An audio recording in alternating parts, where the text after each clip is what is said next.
told foreign spies to bump 26 Trump campaign associates who the CIA thought were, easy marks, framing them for collusion and then triggering the FBI investigation, the illegal wiretapping, and eventually the Mueller probe.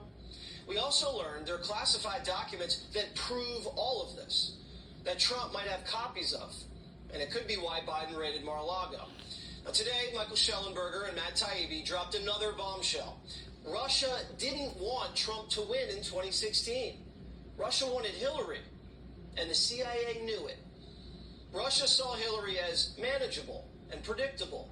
They were comfortable with her and wanted her to be president. The Russians thought Trump was a wild card, didn't want to deal with that. There was never any evidence showing Putin supporting Trump. Obama's CIA director, John Brennan, knew this and manufactured the evidence. He manipulated other assessments, buried high-quality intelligence, and then manufactured a conclusion that 17 agencies agreed Russia interfered in the 2016 elections to help Trump. And then the press ran with it, and the country was brainwashed. Now, according to these new reports, these were similar tactics the CIA used with the WMDs.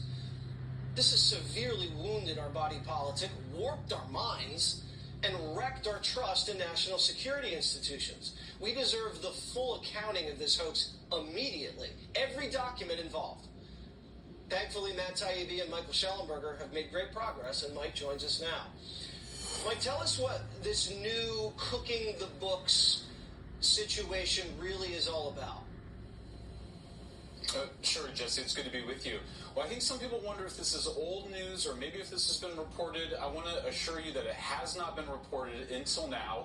I can also assure you that there are current members of the House Intelligence Committee that are unaware of a 50-page report that the CIA is currently hiding at its headquarters. There may be other copies elsewhere, but there is a top-secret copy at the CIA proving without a doubt, according to our sources, which are multiple credible sources, that Russia, in fact, favored Hillary Clinton, not Donald Trump, in 2016, that they used the Steele memo, the infamous political document commissioned by the Hillary Clinton campaign, to cook the intelligence, as they said, for the early January 2017 intelligence community assessment claiming that the Russians favored Trump falsely, that relied on the Steele memo. That 50-page report continues to exist.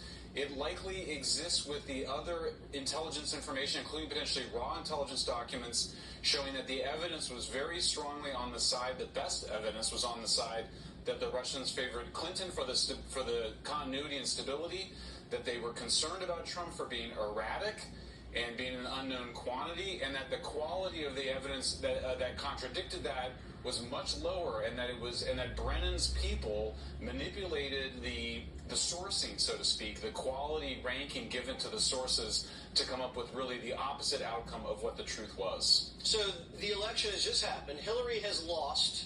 It was a surprise. They'd already kind of had this CIA, FBI deal working, and then they needed some major assessment that was authoritative. And you're saying Brennan at the CIA just started going like this and moving everything around to create this impression that they interfered on behalf of Trump? Yeah, that's right. There's actually two separate intelligence scandals here for people to keep in mind. The first one happened earlier in 2016, where our sources, multiple sources, tell us that Brennan oversaw manipulation of our foreign allies to basically entrap Trump associates to create the pretext for the FBI investigation of Trump supposed alleged collusion with Russia, which we now know is debunked. The second thing is, almost a year later, Brennan orchestrates a phony intelligence assessment that comes to the opposite conclusion of what their own raw intelligence, their best intelligence, was showing. These are two massive, massive intelligence scandals. What we're witnessing is the political corruption of both intelligence gathering and intelligence analysis by John Brennan. And these documents, we have been told by multiple people, still exist. They're at the CIA. They need to be released.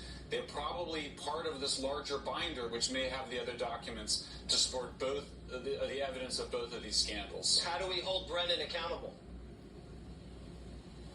Congress has to take action. I mean, as I said, I now know for a fact that there are members of the House Intelligence Committee whose job it is, whose constitutional requirement it is, to oversee the CIA, to demand that the CIA be a non-political institution.